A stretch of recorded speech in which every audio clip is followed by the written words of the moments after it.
Hola, buenas noches. ¿Cómo están? No sé por qué estamos entrando tan tarde últimamente. Nos dan acceso hasta ahora. Pero bueno, vamos a hacer lo posible por dar la clase, dar todos los temas que tenemos que dar hoy. Bien, recuerden encender las cámaras, prender sus cámaras. Y bueno, la idea de hoy es terminar de ver el tema de acciones de ineficacia. Ustedes, la última clase que tuvieron conmigo, hablamos del tema de la inoponibilidad, de la nulidad, tocamos un poco lo que significa la ineficacia, cuál es el sentido de la ineficacia.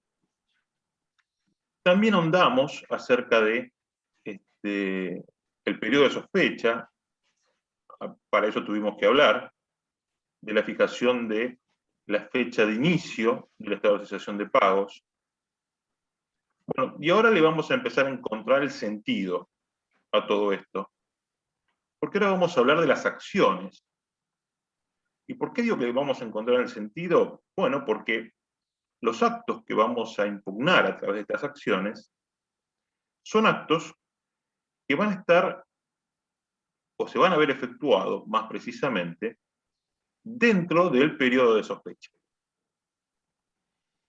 Y es más, no solo dentro del periodo de sospecha, sino que además dentro del periodo de retroacción.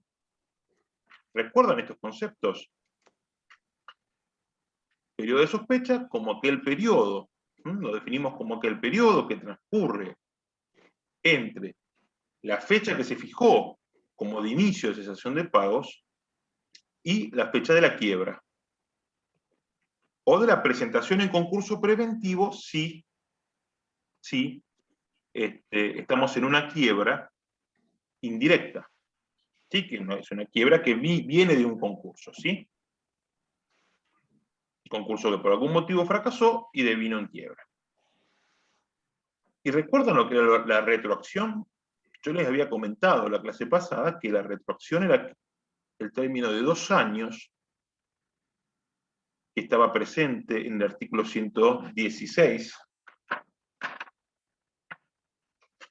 Expresamente nos dice que las acciones previstas en esta sección de la ley, que son las acciones que vamos a ver hoy, nos dice, la fijación de la fecha de cesación de pagos no podrá retrotraerse a los efectos previstos por esta sección, es decir, la sección de los artículos 118, 119 y 120, más allá de los 2 años de la fecha del auto de quiebra o de presentación en concurso preventivo. Ese es el periodo de retroacción, es decir, ¿qué actos vamos a atacar con estas acciones que yo les voy a contar ahora?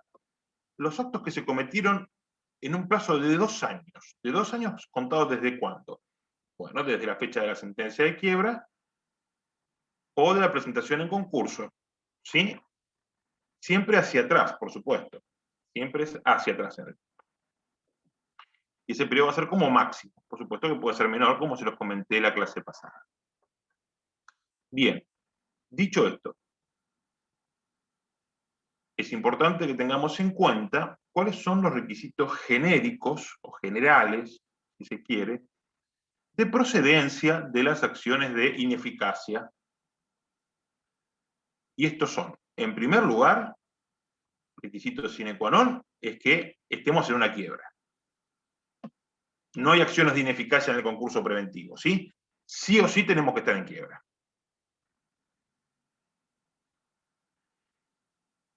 ¿Qué otro requisito necesitamos sí o sí, necesariamente? Que haya sido fijada la fecha inicial de la cesación de pagos a través del procedimiento que vimos la clase pasada, que se encuentra dispuesto en los artículos 115, 116 y 117, en particular en el 117. ¿No? ¿Qué más vamos a necesitar como requisito de procedencia de las acciones de ineficacia? Bueno, que los actos sospechados de fraudulentos tienen que haber sido realizados en el periodo de sospecha. Pero es más aún, tienen que haber sido realizados en el periodo de retroacción. Es decir, si nuestro periodo de sospecha excede los 2 años, porque recuerden que yo les conté la clase pasada, el periodo de sospecha podía tener 2, 3, 4, 5 años, ¿sí? Porque todo dependía de qué cosa. De cuándo se fijaba la fecha inicial del estado de cesación de pagos. Eso nos iba a dar la extensión del periodo de sospecha. Ahora, estos actos que nosotros sospechamos de fraudulentos, o que la ley sospecha de fraudulentos, ya vamos a ver en qué casos son, estos actos deben haber sido realizados en el periodo de sospecha, pero más precisamente e indispensablemente en el plazo de retroacción, que es como máximo de 2 años. ¿Entienden este concepto? ¿Queda claro este concepto? Esto es importante. Es decir, podría haber un acto que se podría entender como fraudulento dentro del periodo de sospecha y, sin embargo, que no sea pasible de ser atacado por estas acciones de ineficacia. ¿Y cuándo se daría ese caso? ¿Cuándo sería? Bueno, eso sería en el caso de que ese acto se haya cometido con anterioridad a los 2 años del periodo de retroacción. Que si bien puede estar dentro de un del periodo de sospecha, está fuera del periodo de retroacción. Entonces ya no podríamos ir por estas acciones de ineficacia. Por eso es de suma importancia que entiendan este concepto. Dijimos entonces como requisitos de procedencia. Tenemos que sí o sí estar en una quiebra, tenemos que sí o sí estar en una quiebra donde se haya fijado la fecha inicial del estado de cesación de pagos, conforme los disponen los artículos 115, 116 y 117.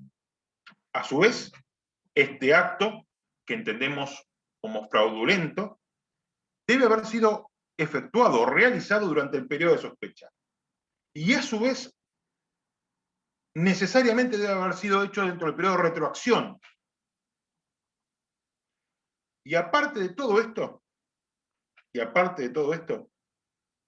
esta declaración de ineficacia del artículo 118 o estas acciones del artículo 119, 120 o el reintegro que prevé el artículo 122, que yo después se los voy a contar,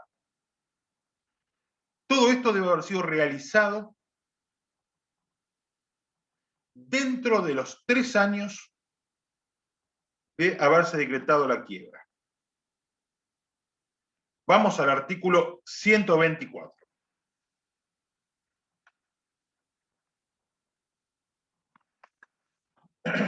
¿Qué nos dice el artículo 124?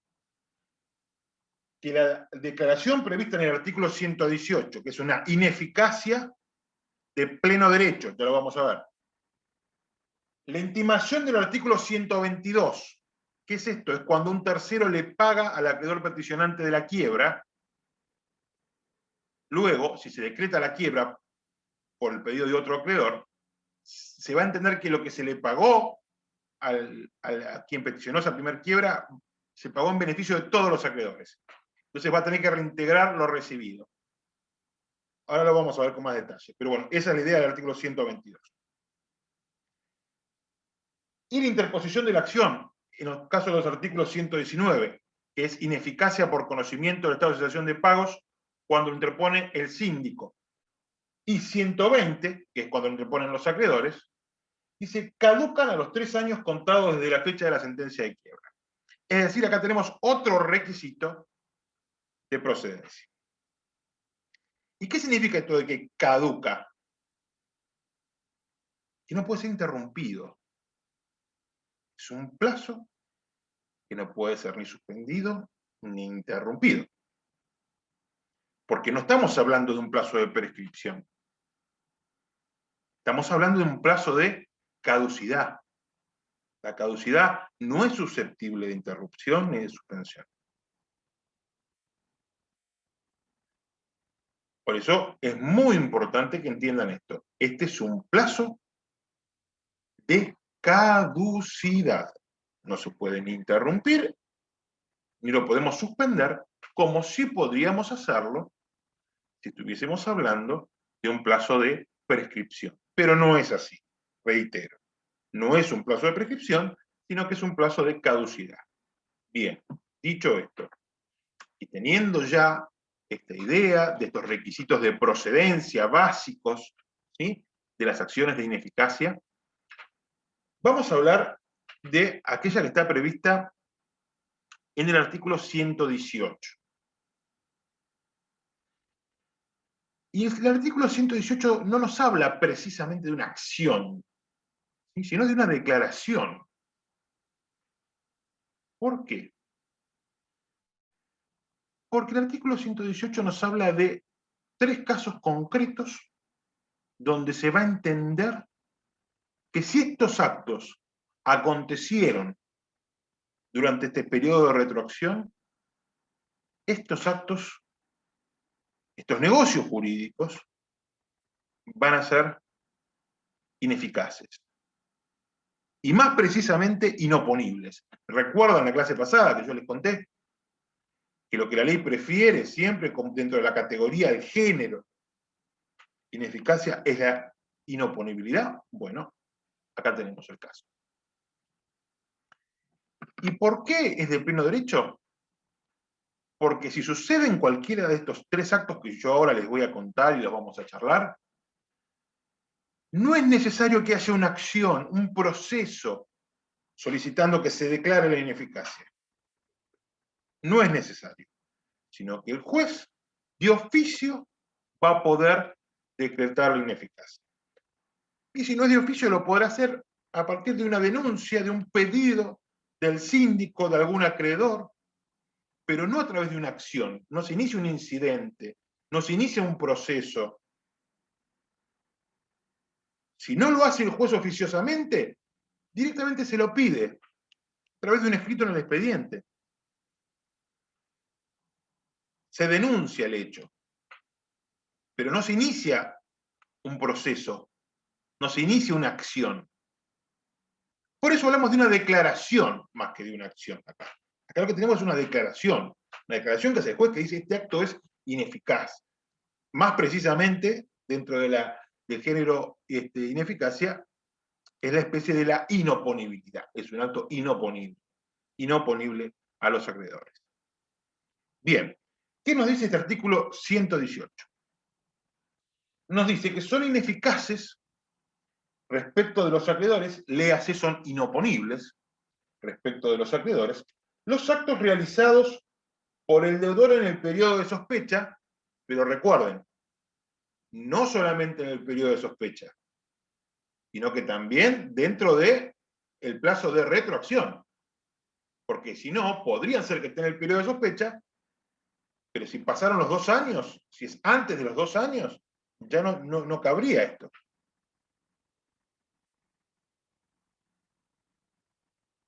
Que consisten en, 1, dice, actos a título gratuito. Si yo les digo a ustedes actos a título gratuito, casi necesariamente se nos viene a la mente ¿qué cosa? La donación. No, es natural, a todos se nos viene eso a la cabeza. Casi necesariamente se viene a la cabeza una donación. ¿Qué hizo el fallido? Dijo, bueno, vamos a hacer una cosa, yo voy donando mis bienes porque me está yendo mal, me voy a ir a la quiebra. Entonces los voy donando a terceros, amigos, testaferros. ¿Para qué? Y bueno, para que cuando yo me vaya a la quiebra, esos bienes no se liquiden. Pero la ley, ¿qué entiende acá? La ley dice, no, bueno, todo lo que usted hizo a título gratuito durante los últimos 2 años antes de que se abra la quiebra, es inoponible a los acreedores.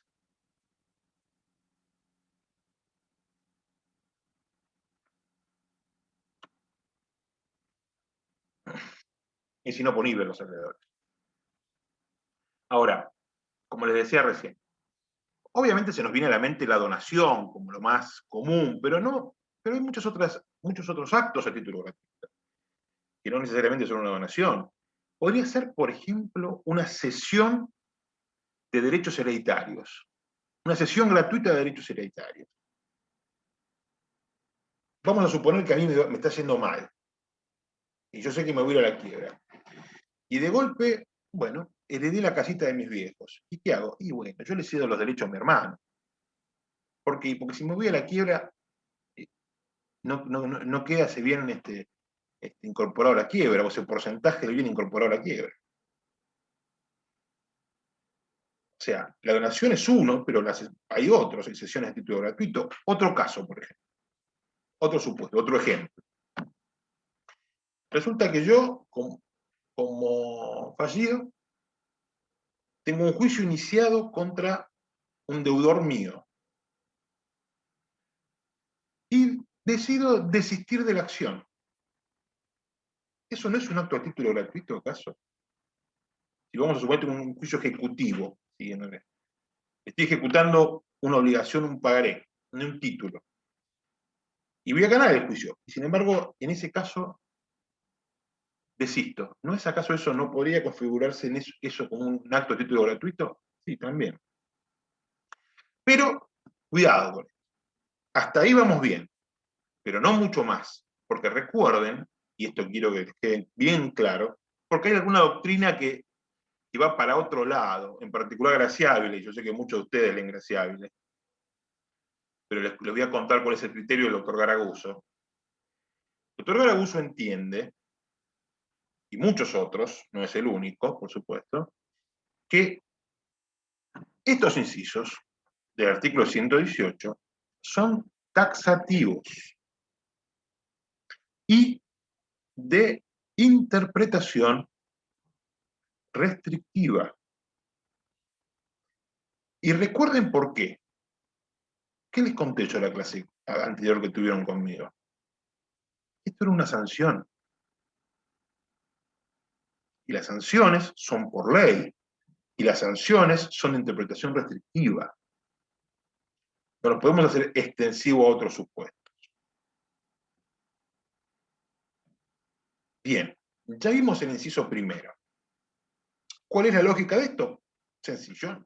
Acá, nuestro fallido, previo a que se decrete su quiebra, intentó, ¿sí?, o quiso liberarse de sus bienes, ¿sí? Liberarse de sus bienes, relativamente. En realidad, generalmente lo que se hace es se pasa a testaferros y no queda constancia. Entonces lo que sucede es que esos bienes no ingresan al activo falencial y no pueden ser liquidados. Ahora, ¿qué otra cosa también la ley fulmina con esta ineficacia del pleno derecho? Vamos al inciso segundo, y nos dice: el pago anticipado de deudas cuyo vencimiento, según el título, debía producirse en el día de la quiebra o con posterioridad.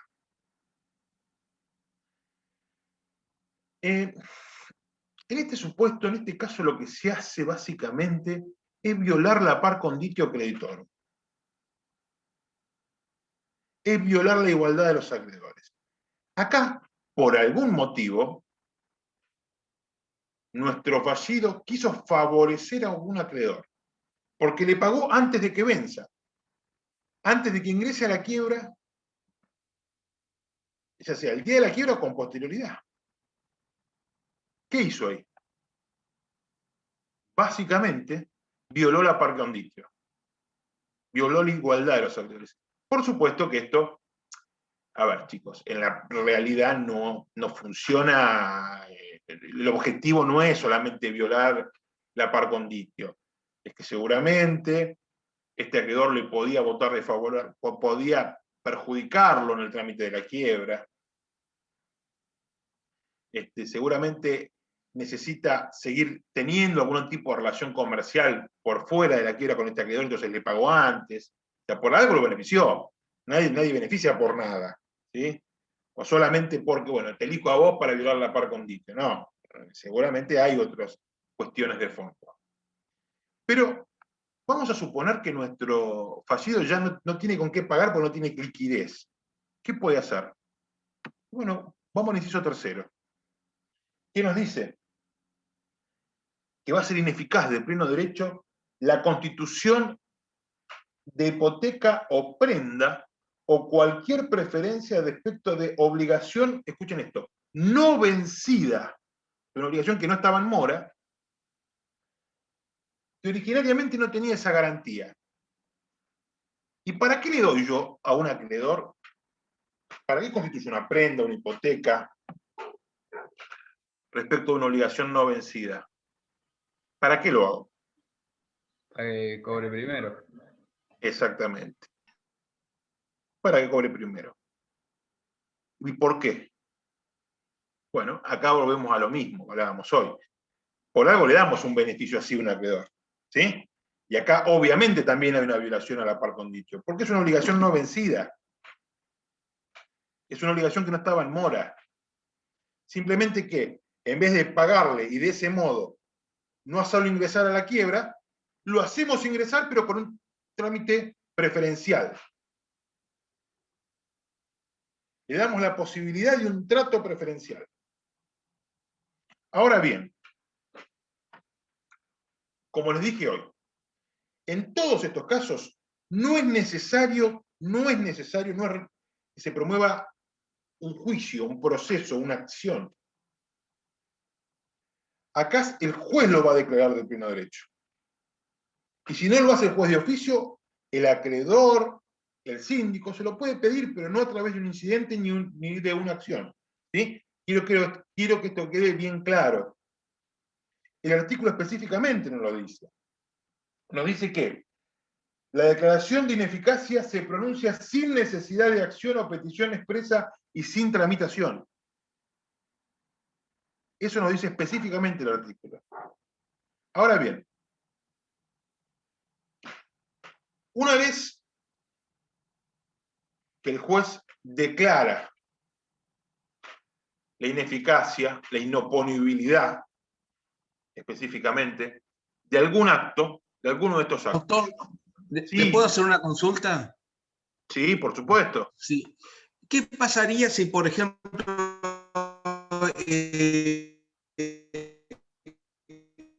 con ese deudor, el tercer caso, tenía un crédito Discúlpeme, de Walter, 1.000.000 pero de pesos, también no no vencido, lo... y A ver. se aumentó una línea de crédito que se aumentó a 2 millones? Y sobre el total se constituye una hipoteca, por ejemplo. No lo escucho. Discúlpeme, Walter, pero se corta constantemente. Si la señal es muy mala que tengo. Discúlpeme, pero no le puedo escuchar ¿Me escucha ahí o no? Ahora lo estoy escuchando. Ahora sí.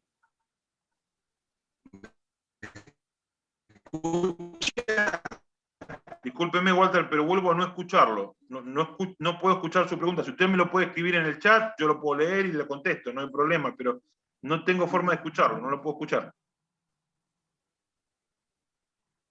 No, está bien, está bien. Después le pregunto. Discúlpeme, pero si no me lo puede escribir en el chat o Perfecto. con otro compañero. Bueno, no, yo decía si había una línea de crédito no vencido de 1.000.000 de pesos y se aumentaba a 2 millones. No. Bien, bien. Bueno, lo que pasa es que ahí tenemos un caso, ahí habría que ver el caso en particular. Habría que ver el caso en particular. ¿Por qué? Porque ahí podríamos tener un crédito nuevo. Habría que ver si ese no es acaso un crédito nuevo, ¿sí? Y ese crédito sí nace con garantía. Y ese crédito sí nace con garantía.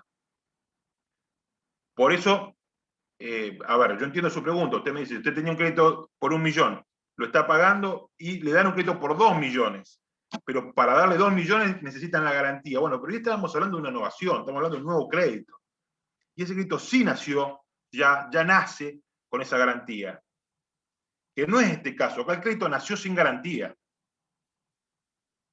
Y se mantuvo en el tiempo sin garantía. Y después nosotros le damos una garantía. ¿Se entendió ahora? Si es esa la pregunta. Perfecto. Bien, bien, perfecto, perfecto. Bueno, les contaba entonces. Esta declaración que hace el juez de ineficacia puede ser atacada, sí. Sí. Sí. Ya sea o bien que decrete la ineficacia, o bien que ante el pedido de algún acreedor o del síndico lo rechace. ¿Puede ser atacado esto? Sí. ¿Cómo? Hay dos vías, dos formas, dos modos. Uno es el recurso de apelación. Uno es el recurso de apelación. Cuando no sea necesario, cuando no sea necesario producir prueba, seguramente sea la vía elegida el recurso de apelación para atacar esta declaración. Ahora, cuando sea necesario producir prueba, seguramente se va a buscar el otro modo que existe de atacar esta decisión, que es a través de la vía incidental. ¿Qué incidente? Incidente genérico del artículo 280.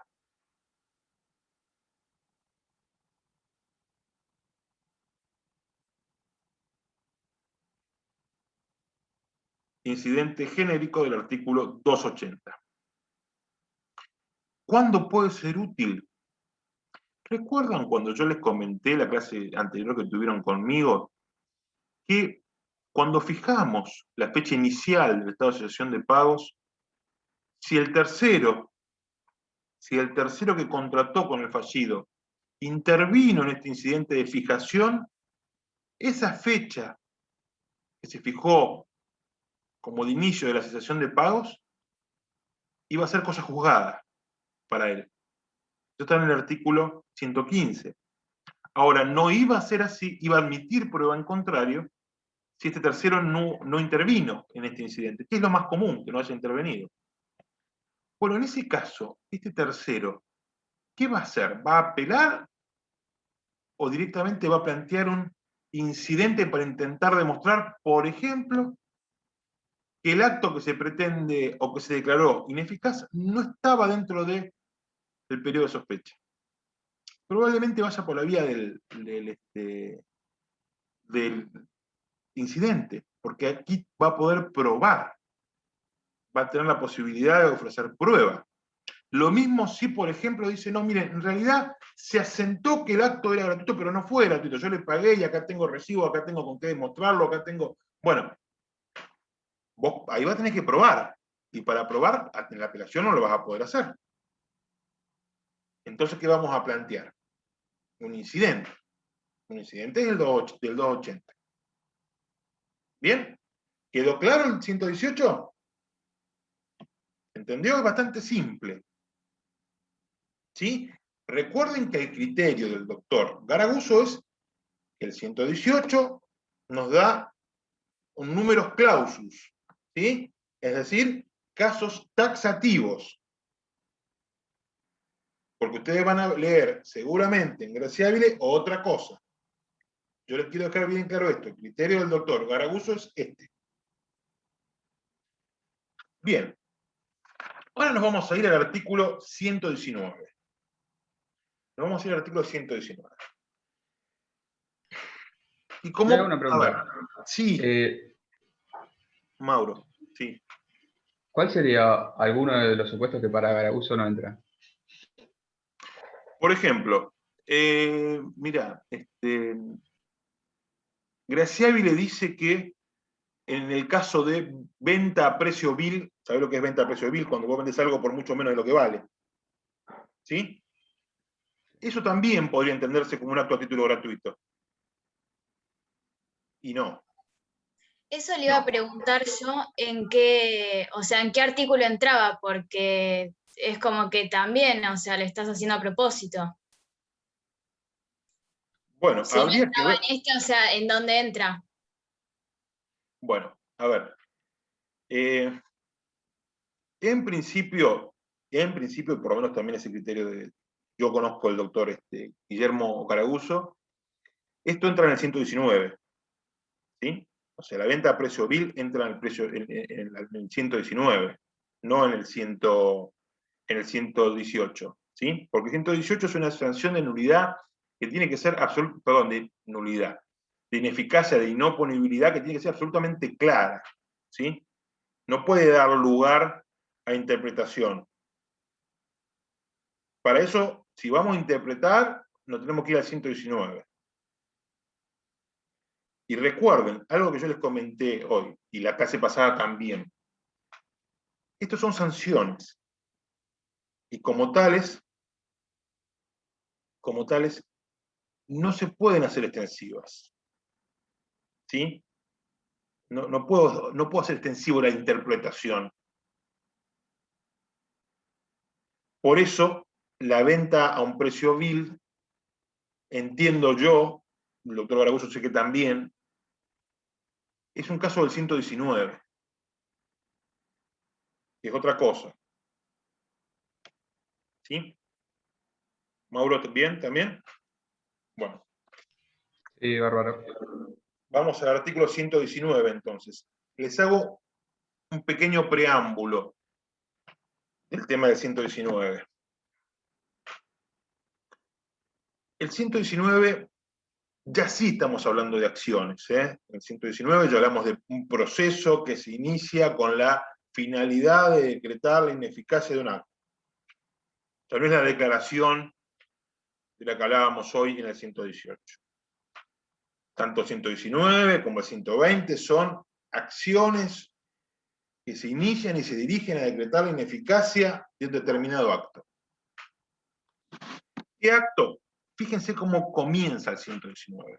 Muy interesante. Nos dice, los demás actos perjudiciales para los acreedores. Es decir, los demás. ¿Cuáles son los demás? Los que no están en el 118.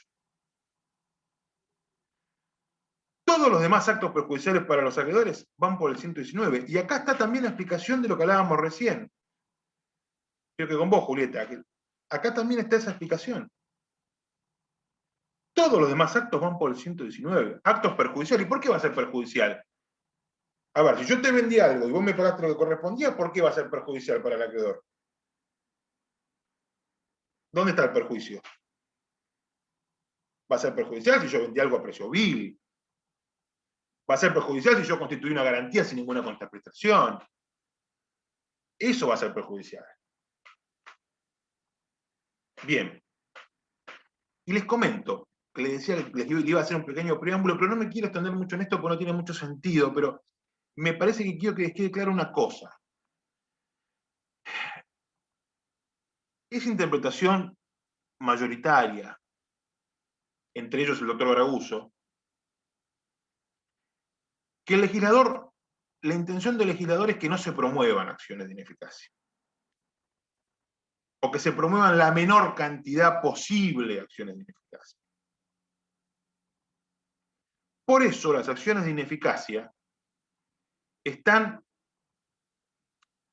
de alguna manera, van teniendo todo el tiempo circunstancias que las obstan, ¿sí? Que las dificultan, que las complican. ¿Por qué? Bueno, porque se entendió en su momento, antes de la sanción, previo a la sanción de la ley 24.522, que erróneamente, se entendió erróneamente, que había muchas acciones de ineficacia que promovían los síndicos y que luego las perdían, y que esas acciones de ineficacia que se perdían generaban costas, y que esas costas las tenían que pagar la quiebra, y que al pagar esas costas la quiebra se quedaba con menos liquidez. Bueno, eso no era tan así porque, en primer lugar, no había muchas acciones de ineficacia. En segundo lugar, no es que se perdían adrede y se perdían una cantidad que generase un cambio realmente. Pero bueno, con esa idea se modificó la ley y se pusieron las trabas que se le pusieron a las acciones de ineficacia. Y ya empezamos en el 119. Bien, dicho esto, les tengo que decir que quién es el que preferentemente las debe iniciar. El síndico. El síndico. ¿Qué tiene que probar ab initio? Quien contrató con el fallido conocía, dice la ley, que quien celebró el auto con el fallido tenía conocimiento del estado de cesación de pago del deudor. A ver, chicos, probar esto es extremadamente dificultoso. ¿Cómo prueba alguien que no intervino en el acto, como el síndico, que el tercero conocía el estado de cesación de pagos del deudor? Es muy difícil, es una prueba diabólica, como se denomina, ¿no?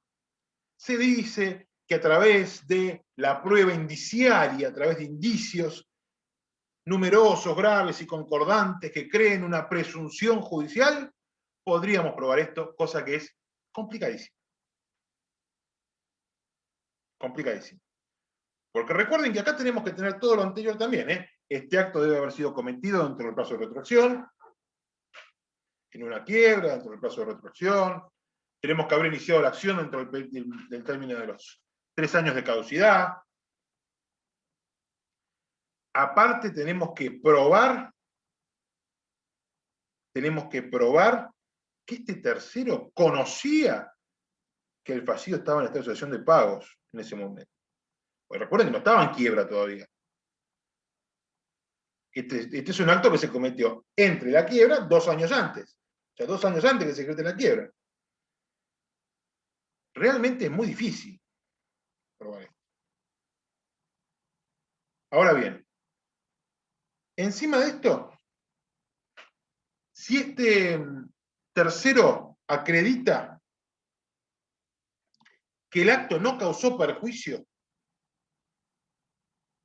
bueno, en ese caso tampoco prosperaría la acción del síndico. ¿Y cómo podría decir esto que el acto no causó perjuicio? Y bueno, nos vamos al ejemplo acá del precio vil que habíamos dado hoy. Nosotros decimos, no, mire, esto se vendió a un precio vil porque un vehículo de esta magnitud en ese momento valía tanto. Y viene el tercero y dice, no, un momento, yo le compré el auto, pero tiene motor fundido. Y tengo la prueba. Entonces por eso le pagué lo que le pagué, que era el precio normal para un auto que no tenía motor. Y ahí se nos cae la acción. Pero aparte de toda esta maravilla,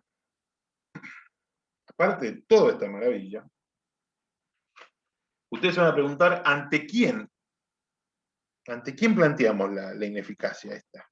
¿Ante quién lo hace el síndico? Bueno, ante el juez por supuesto, ante el juez de la quiebra.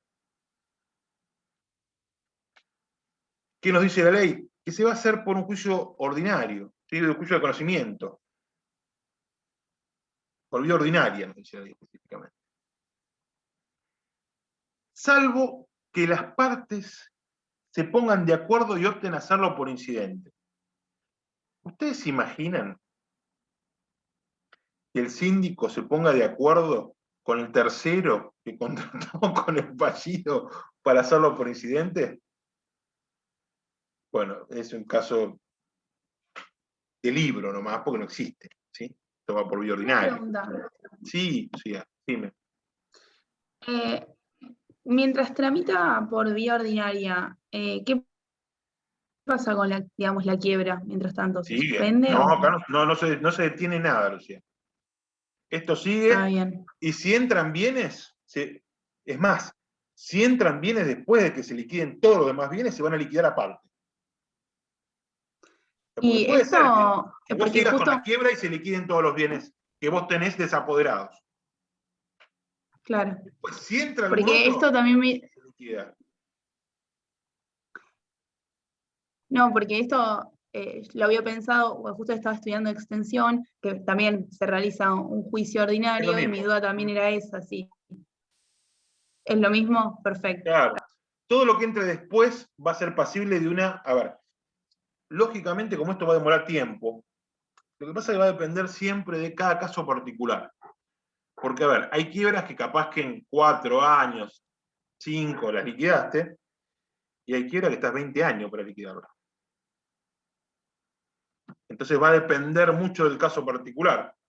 Seguramente en la mayoría de los casos lo que va a pasar es que la gran liquidación de bienes se va a hacer antes, y una vez que ingresen estos bienes, si ingresa, bueno, se liquiden una vez que ingresen, ¿sí? Porque recuerden que todo ¿Irían aparte? todo lo que ingresa por las acciones de ineficacia son bienes desapoderables, ya quedan automáticamente desapoderados. O sea que son bienes que vamos a liquidar. Bien, dicho esto, les decía, tenemos toda esta complejidad de esto que tiene que probar el síndico, de que el trámite ordinario, pero aparte tenemos una complejidad enorme, que es la siguiente. El síndico puede creer que hay un acto fraudulento que hay que atacar. Ese acto está cometido en el plazo de retroacción. Tiene la prueba suficiente. Puede probar que ese tercero sabía que nuestro hoy fallido estaba en esta asociación de pagos. Tiene todo esto. Y puede ser que no pueda hacer nada, chicos. ¿Saben por qué? Porque van a necesitar que previo a iniciar la acción lo autoricen los acreedores. No lo puede hacer de motus propio. Él lo debe proponer, pero los que lo autorizan son los acreedores.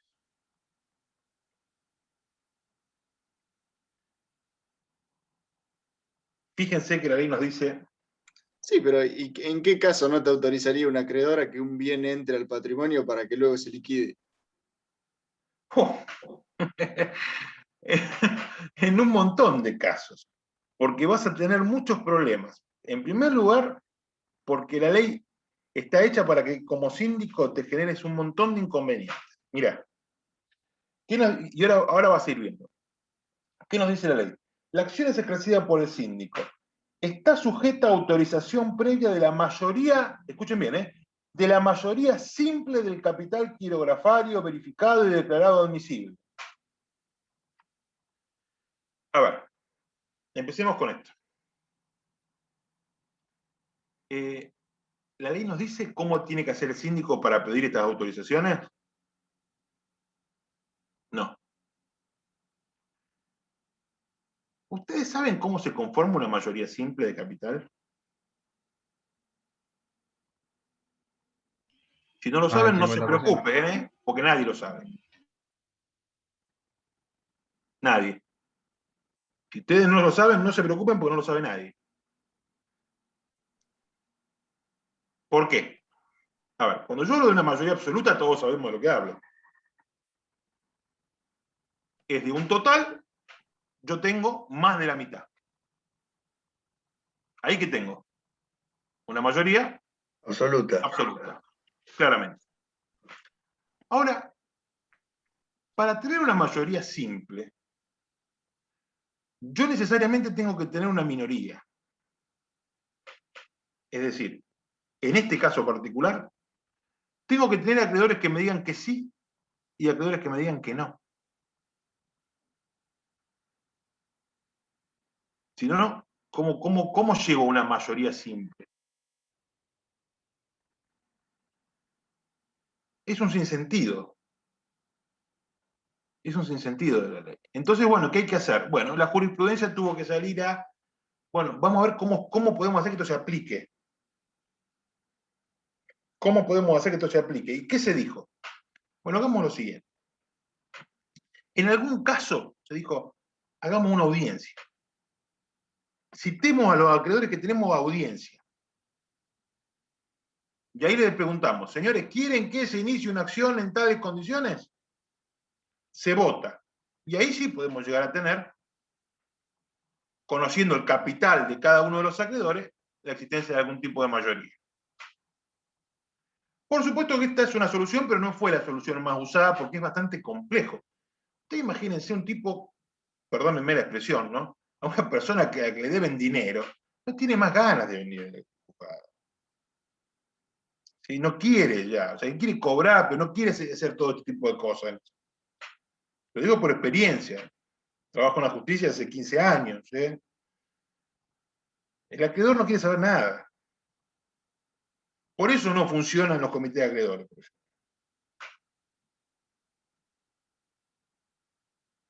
A ver. ¿Qué es lo que termina pasando? ¿Qué es lo que se hace? Se le envía una cédula a cada uno de los acreedores. No está en la ley, es una solución jurisprudencial. Y se le dice, bueno, miren, se va a iniciar, o el síndico pretende iniciar un proceso en tales condiciones. Su silencio se va a considerar una manifestación positiva de voluntad. Y así se lograría eventualmente reunir alguna mayoría. Los que no te dijeron que no, entendés que te dijeron que sí. Ahora, esto es complicado. ¿Sí? ¿Por qué? Y porque hay todo un tema con el tema de la interpretación del silencio. En principio, si no hay obligación legal de expedirse, el silencio no puede ser interpretado como una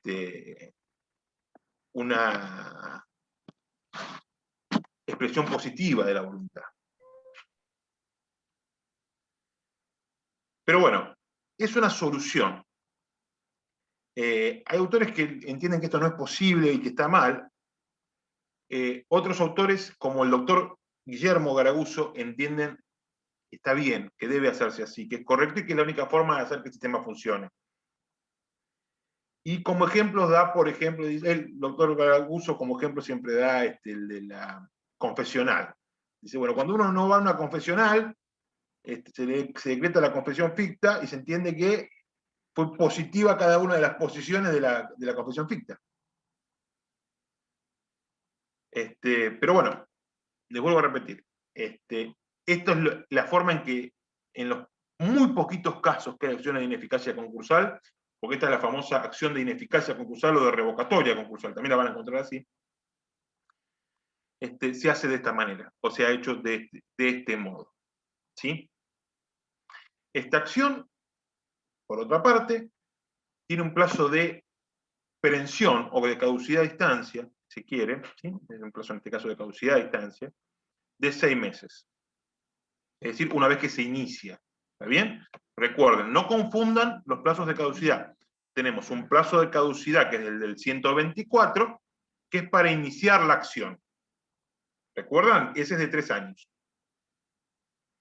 Ahora, una vez que la acción se inició, no puede estar sin actos impulsorios por un término mayor a 6 meses, porque se decretaría la caducidad de instancia.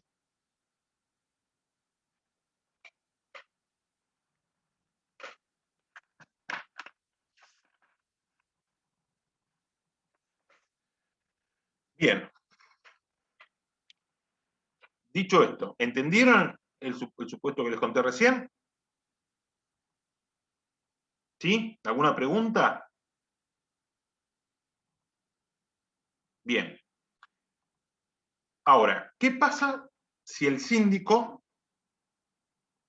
no se presta a instar la acción? O sea, nunca la insta, no pide autorización a los acreedores.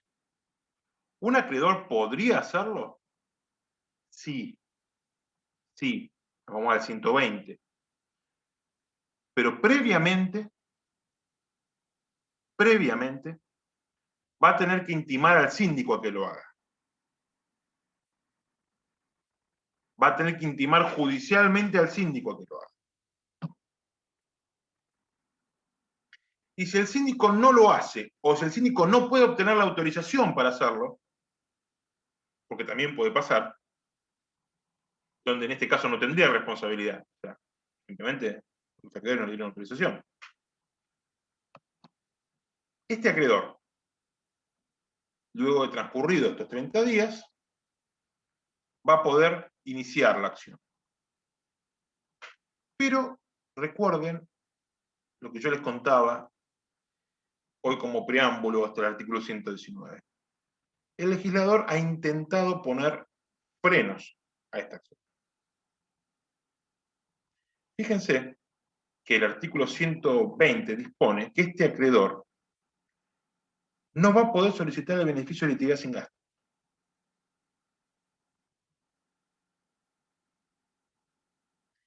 Y es más, dispone que en cualquier etapa del proceso, o sea, de este proceso de ineficacia concursal, le van a poder pedir que afiance las costas. Por una excepción de arraigo, es decir, va a tener que dejar depositado dinero para abonar las costas. Yo les pregunto, chicos, ¿ustedes se imaginan un acreedor que tenga ganas de enfrentar esta situación? Va a tener que probar que el otro conocía el estado de situación de pagos. Va a tener que probar que el acto fue efectuado en el periodo de sospecha. Y acá me dice Lucas, mucho menos ese acreedor laboral. Bueno, ahí tenemos un tema. Ahí tenemos un tema. Recuerden que los acreedores laborales, en general, o siempre, mejor dicho, no en general, litigan con carta de pobreza, con beneficio. Bueno, eso dio lugar a que en algún caso que lo pidió, que inició esto, una acción de ineficacia a un trabajador, se decretara la inconstitucionalidad de este párrafo, del artículo 120, por denegación de justicia. Por denegación de justicia.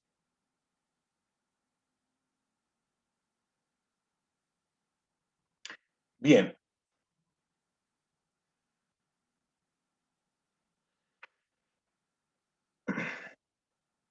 Por supuesto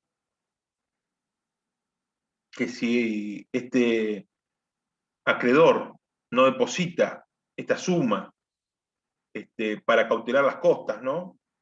Se lo va a tener por desistido del proceso.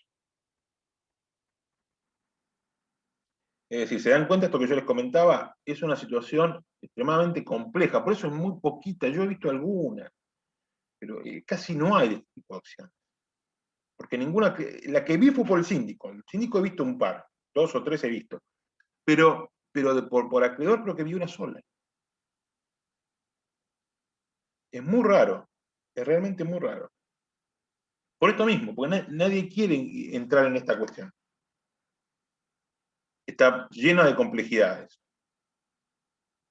Y aparte el acreedor sabe que es más probable que en vez de recuperar dinero, pierda más dinero del que ya perdió. Bueno, ¿qué más nos dice este artículo 120? Nos dice que cualquier acreedor va a poder continuar o iniciar una acción revocatoria, pero ya no una revocatoria concursal, chicos, sino una revocatoria o pauliana, o una acción pauliana del derecho civil. Acá la ley no fue modificada y nos dice que es aquella acción que está prevista en el artículo 961 a 972 del Código Civil. Son los actuales 338 a 342 del Código Civil y Comercial. Aquí, en principio, para esta acción del derecho civil, no se va a requerir la autorización de los acreedores,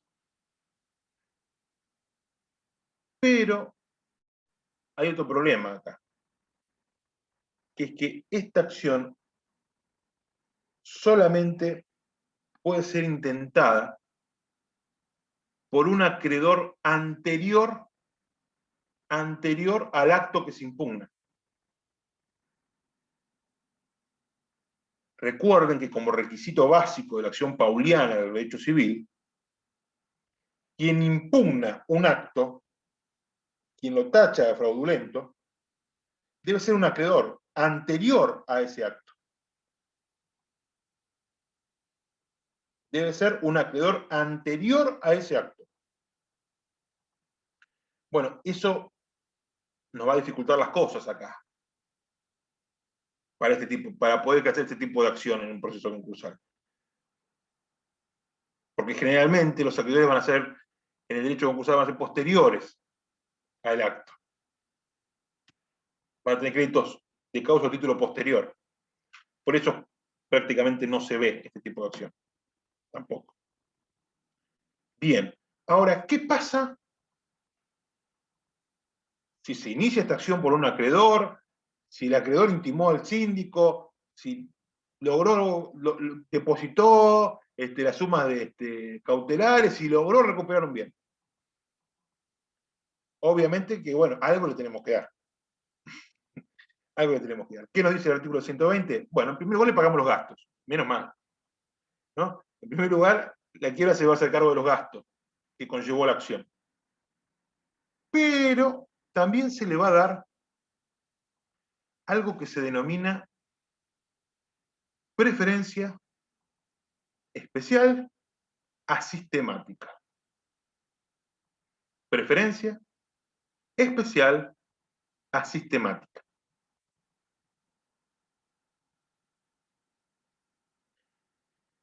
¿En qué va a consistir esta preferencia especial asistemática? Bueno, en que se le va a dar del bien recuperado entre 1/3 y 1/10 de este bien. Después lo va a determinar.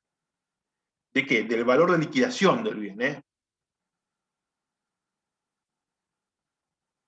De 1/3 y 1/10, y 1/10 parte. Con el límite, por supuesto, de su crédito. Es decir, si 1/10 parte de la liquidación del bien nos da 300.000 pesos y el crédito es de 200.000 pesos, obviamente que la preferencia sistemática va a ser por 200.000 pesos, ¿sí? No por 300.000, no vamos a pagar más. ¿Alguien me quería Una preguntar algo? pregunta. Sí. Sí, yo. Esto último que explicó es solo con respecto a la acción del derecho civil o a la instada por el acreedor en general. Esto es, vos fíjate que nos dice específicamente el artículo 120 en el último párrafo, nos dice efectos. En ambos casos, es decir, ya sea que el acreedor Bien. haya iniciado la acción revocatoria, con lo que se denomina acción revocatoria concursal, o la del derecho civil, en ambos casos va a tener el derecho de resarcimiento de sus gastos y a esta preferencia especial asistemática. Después nos vamos a encontrar con otro problema, que es, bueno, ¿ustedes vieron privilegios, chicos, ya o no? ¿O todavía no vieron privilegios? No. No, Bueno, nada. bien, se las hago muy cortita, muy rápido. Básicamente, cuando liquidamos los bienes, hay un orden para pagar, o sea, no se les paga a todos igual, al mismo tiempo. Ese orden para pagar, ¿qué son? Los privilegios. ¿Sí? Básicamente. Lo primero que tenemos que pagar son los gastos especiales, ¿sí? Lo que se llama gasto del 244. Son gastos que se hicieron para conservar determinados bienes sobre los que recaía un privilegio especial. Después de eso, vamos a pagar los privilegios especiales. Prenda, hipoteca, algunos privilegios laborales, privilegio del retenedor de la cosa, ¿sí? Algunos impuestos que recaen sobre bienes determinados, esos son privilegios especiales. Después de eso vamos a pagar los gastos del concurso, que son los gastos del 240.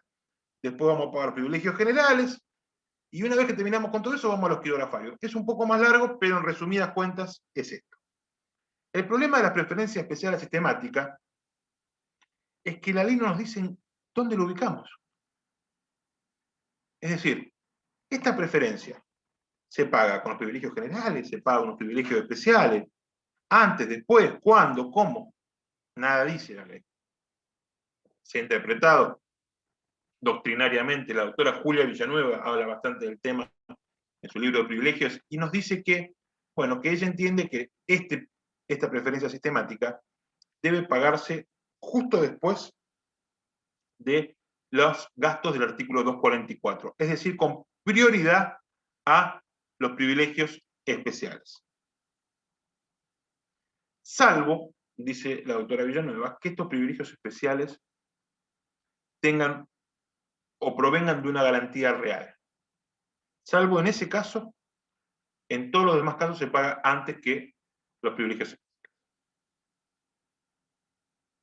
Bien, no los quiero confundir más porque ya van a haber privilegios y es un tema bastante complejo y bastante largo. Solamente quiero que les quede esta apostilla, ¿no? Esto de que existe una preferencia especial asistemática que tenemos en el artículo 120. Bien, para culminar con la clase, para terminar con el tema, solamente quería que veamos, es muy sencillo lo que nos dice el artículo 122, porque hoy lo nombré, y me parece importante que veamos, por lo menos para que lo tengan en mente, ¿no? Uno no tiene mayor complejidad. Que lo que nos dice es que cuando el acreedor peticionante, luego de promovida la petición de quiebra, recibiera cualquier bien en pago o dación en pago de un tercero para aplicar al crédito hecho valer en el expediente, se presume que se han entregado el recibido en favor de la generalidad de los acreedores, siendo inoponible a hechos el otro carácter. El acreedor debe reintegrar al concurso lo recibido, pudiendo comprársele con intereses a la tasa fijada en el artículo 565, que es tasa activa, del Código de Comercio, del ex Código de Comercio, en caso de resistencia injustificada. ¿Qué es esto? Esto es muy simple. Yo como acreedor pido una quiebra. Pero viene un tercero y dice, ¿cuál es el crédito que usted invoca para pedir la quiebra? Tal. Yo tengo un crédito de 100.000 pesos. Bueno, yo lo pago yo. Y ese tercero me da 100.000 pesos. Pero resulta que viene otro acreedor y también solicita la quiebra. ¿Qué se va a entender en ese caso? Que esos 100.000 pesos que se me pagaron a mí, por los que yo levanté la quiebra, se dieron para todos los acreedores. Es decir, yo los voy a tener que reintegrar. Y si me los requieren y no los reintegro, me va a correr intereses a la tasa activa, que es la tasa del 565, la tasa activa del Banco Nación. ¿Entendieron esto? Es muy simple. Es decir, si me quisieron desinteresar con esa plata y después viene otro y pide la quiebra, yo voy a tener que poner esa plata para todos los demás.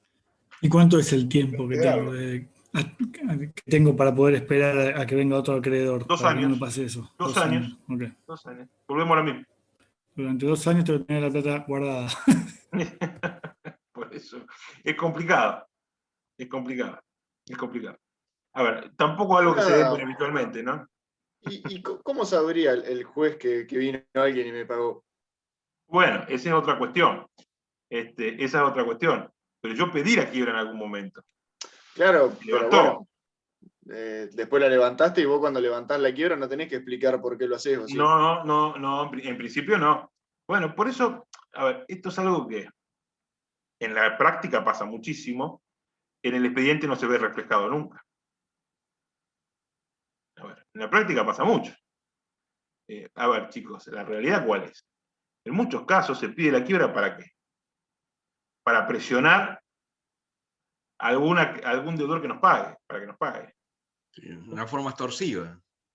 Y sí, muchas veces. Muchas veces. Lo que pasa es que el jugador, nosotros no lo vemos desde el lado de adentro eso. Podemos presuponer, podemos imaginar, pero saber no lo sabemos. Porque aparte yo les voy a contar algo. Una vez que uno destapa la olla, salen muchas cosas. A ver, una vez que, esto siempre es peligroso, porque una vez que se decreta la quiebra, empiezan a aparecer acreedores de abajo de las piedras. Los que seguro van a aparecer son los fiscales. Y a esos siempre se les debe. Y generalmente son deudas importantes. Y a eso siempre se les paga. Ellos siempre cobran, no sé si siempre se les paga. Que es otra cosa.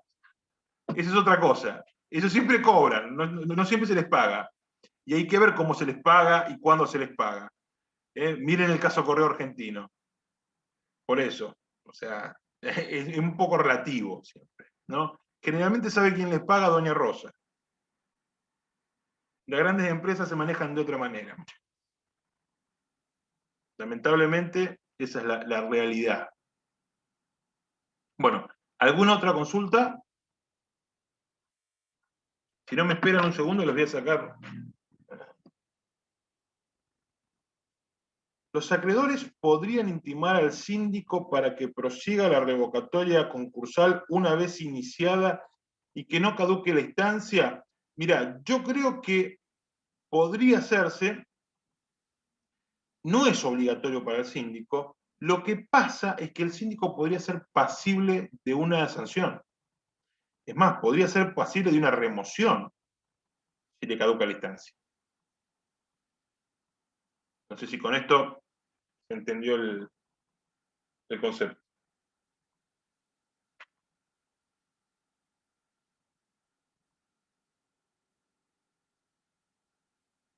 Profe, si usted pone print screen y después abre el Paint y pone pegar, puede sacar una foto que se vea bien de toda la pantalla. ¿Tanto me va a pedir hasta ahora? No, bueno, pero esa foto. Bueno, che, es un buen dato. Lo voy a practicar, en algún momento lo voy a practicar y lo voy a hacer. Porque para cómo se lo tengo que mandar a Guillermo Garaguzzo. O sea, yo ahora le saqué la fotito a ustedes, se la mando a Guillermo. De hecho, hoy también un compañero de tribunal me decía, che, pero fíjate que podés usar una aplicación que usamos nosotros con el WhatsApp integrado y de esa manera me supera, la verdad que me supera. Bueno, chicos, espero que les sirva la clase y nos vemos. No sé cuándo, pero nos vemos. Hasta luego, un placer. Gracias. Chao, profe. Muchas Gracias, gracias. profe. Bien. Gracias.